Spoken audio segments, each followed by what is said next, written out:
Spain were crowned European champions on Sunday, following a 2-1 victory over England at the Olympiastadion in Berlin. La Roja lifted the title for a record fourth time, going one ahead of Germany.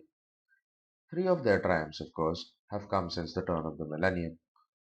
They won all their seven games, a tournament record, only needing extra time against Germany in the quarterfinals. Luis de la Fuente, who won the Euros with the Spanish under-19s in 2015 and the under-21s in 2019, now has a complete set. England lost their second consecutive Euros final, and their quest for a maiden win in this competition continues. Following the game, it has been announced that Gareth Southgate has stepped down as the manager of the Three Lions after 8 years and 102 games in charge. Spain dominated the game from start to finish, both in terms of possession and chances created. England's two best opportunities came in the final minute of the game, while on another day, the Spaniards could have easily scored more. De La Fuente made two expected changes to the starting lineup, bringing in Dani Carvajal and Robin Lenormand, both of whom were suspended in the semi-final against France. For England, Luke Shaw was deemed fit to start in place of Kieran Trippier at left back. In the first period, Southgate's men defended the Spanish midfield man for man, with Phil Foden on Rodri, Kobe Mainoo on Fabian Ruiz, and Declan Rice marking Dani Olmo. Jude Bellingham and Bukayo Saka operated as the wide players in a 4-2-3-1 shape. Spain, though, had two very good ball-playing centre-backs, Lenormand and in particular Aymeric Laporte. The centre-halves played a vital role in progressing the ball in the first half. Here's Lenormand receiving possession, driving past the halfway line, and picking out Alvaro Morata. On the other side, here's Laporte pushing forward and finding Nico Williams between the lines, who has time to receive and turn with the ball. The Bilbao man here has tucked into the left half space, with Marc Cucurella on the overlap.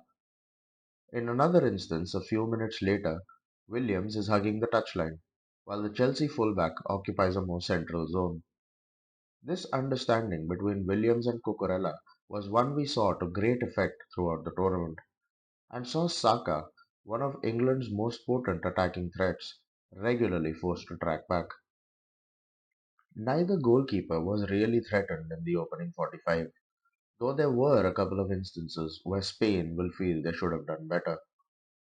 Here, on the half-hour mark, Laporte once again drives forward with the ball and finds Williams. Notice how all of John Stones, Kyle Walker, and Mainoo converge on the winger, while Olmo runs through on the blind side. Williams is still able to flick it first time to Morata, but the Spanish captain completely messes up the final ball.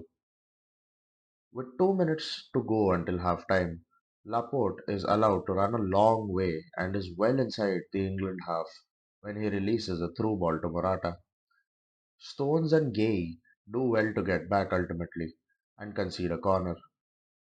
Morata's ability to both come short as well as run in behind kept defenders guessing all through the competition, and the Atletico Madrid man played a much bigger role in this victorious campaign than his one solitary goal might suggest. England's only chance of note and only shot on target came in stoppage time when Rice's free kick was sweetly met on the volley by Foden. The angle, however, was a bit too tight, and Unai Simon was able to save comfortably. Spain were forced into a change at the break, as Rodri came off with an injury to be replaced by Martin Zubimendi. The Manchester City midfielder oozed class throughout the European Championships and was later named player of the tournament. But ironically, this change was followed by a significant shift in proceedings in La Roja's favour. Whether it was a reaction to this substitution is unknown, but England changed their pressing structure after the break, with Foden, instead of man-marking Zubimendi, now closing down one of the centre-backs with Kane in a 4-4-2 shape.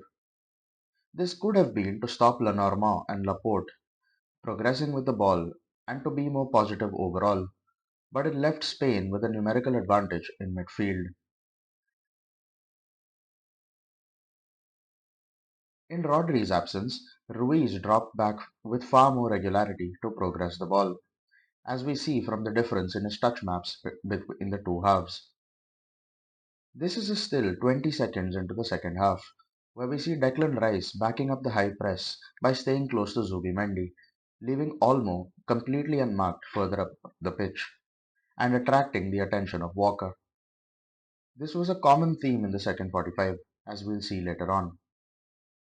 With all this considered, it took De La Fuente's men exactly 69 seconds to make the breakthrough after the restart. As the move starts with Laporte on the ball, Ruiz drops into the back line. We see Bellingham here caught in two minds over whether to go to the Paris Saint-Germain midfielder, as he gestures to warn Rice and Shaw of a possible 2 versus 1 on the right, with Carvajal bombing forward and Lamine Yamal tucking in. By the time the ball is played to Ruiz and then to Carvajal, Bellingham isn't anywhere near close enough to his Real Madrid teammate.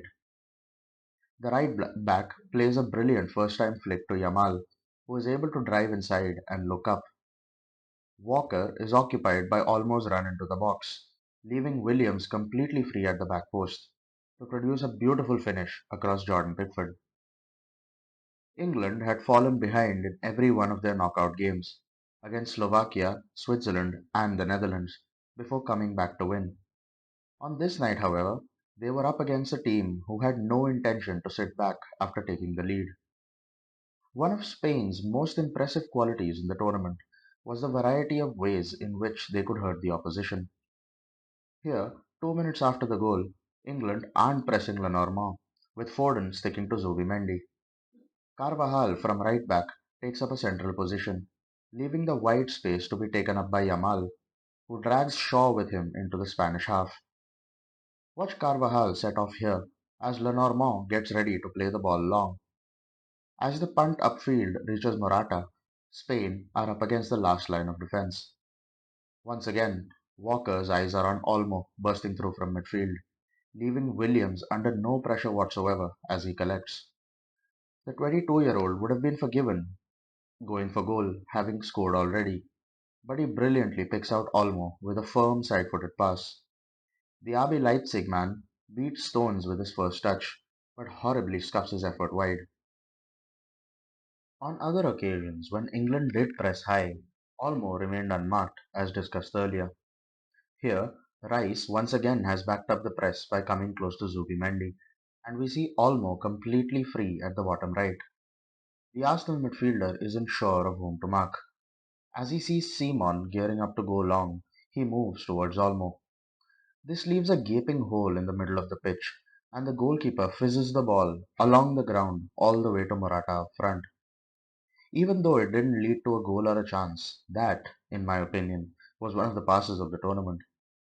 For anyone that wants to go back and watch it, the timestamp is 52 minutes and 23 seconds.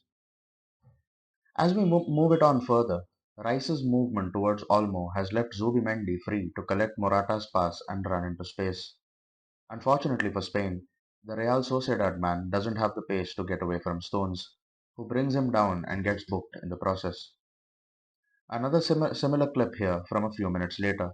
As England press high, Rice moves forward to cover Zubimendi, and Simon is easily able to chip the ball forward to Olmo in acres of space. Also, Kane's lack of intensity in closing down the goalkeeper in each of these instances is worth noting. A tactic we saw Spain use quite a lot in the tournament was overloading their left-hand side to isolate Yamal on the right.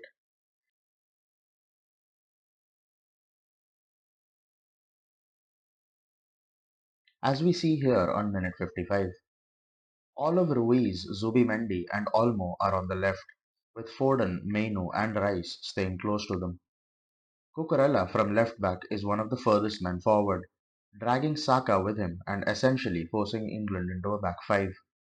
Yamal on the right patiently waits his moment. The ball is quickly switched to Lenormand, who drives forward and has Yamal completely free between the lines.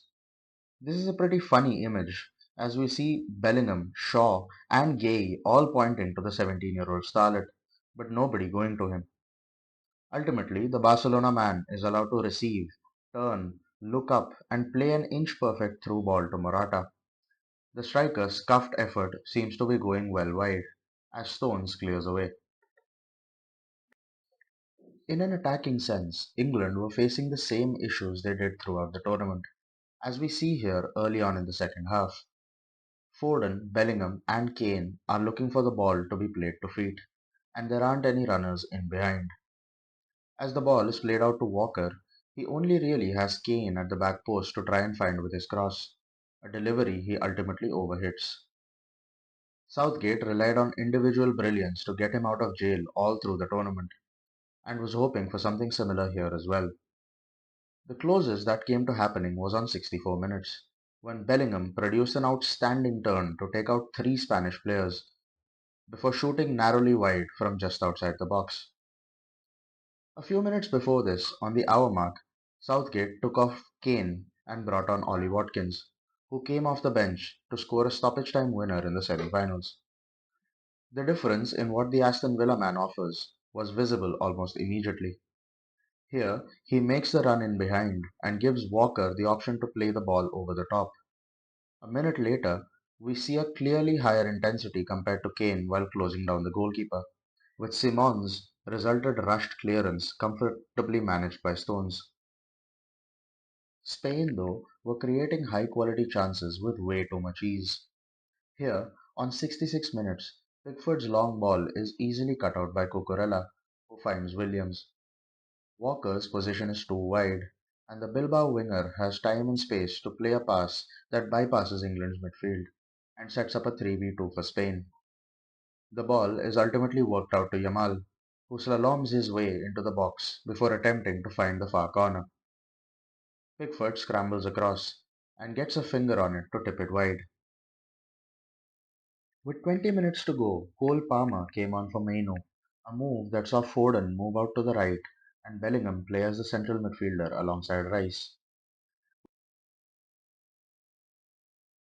With one of his first touches, Palmer almost played a ball through to Watkins similar to his assist against the Netherlands, but Cucurella did well to cut it out. The equalizer, though, did arrive on 73 minutes, well against the run of play. Following a Spanish attack that culminated in substitute Mikel Oyarzabal's effort, saved by Pickford, England launch a counter-attack. Cucurella jumps in to cover the gap in midfield, but loses his duel with Bellingham before Palmer quickly moves the ball to Saka. With the left back out of position, the Arsenal man is able to carry the ball a long way, enter the Spain box and pick out Bellingham. Jude in turn sets the ball up for Palmer to strike from the edge of the box, and the Chelsea man finds the bottom corner with unerring ease. Once again, the three Lions were defying logic and not throwing in the towel despite having their backs to the wall. England's attitude to drawing level, though, was very passive, and it felt like they had no interest in trying to get a second. Their pressing structure here, for example, seems to lack any sort of cohesion, with Palmer and Watkins engaging the centre backs, but Rice and Bellingham being way too deep relatively.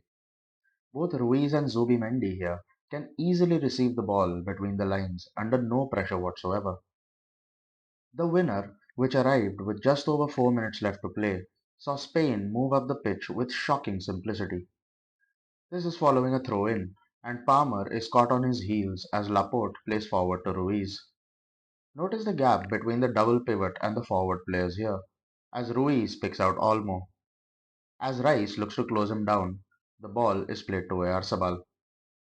Three passes under absolutely zero pressure, and Spain have moved from defense to attack. The final act is a thing of beauty, as Oyarzabal's first-time pass finds a marauding Cucurella on the left, before the fullback puts in a first-time ball of his own back to Oyarzabal, who finishes past Pickford. In delivering the most telling blow of them all, the Sociedad captain became Spain's 10th different goal scorer at Euro 2024, a true testament to the collective that De La Fuente has built. England, though, had three chances within a few seconds to draw level again, from a corner in the 90th minute. Rice's initial header from Palmer's delivery is saved by Simon. Gay's effort on the rebound is cleared off the line by Olmo, before Rice gets a second bite at it, but skies his header.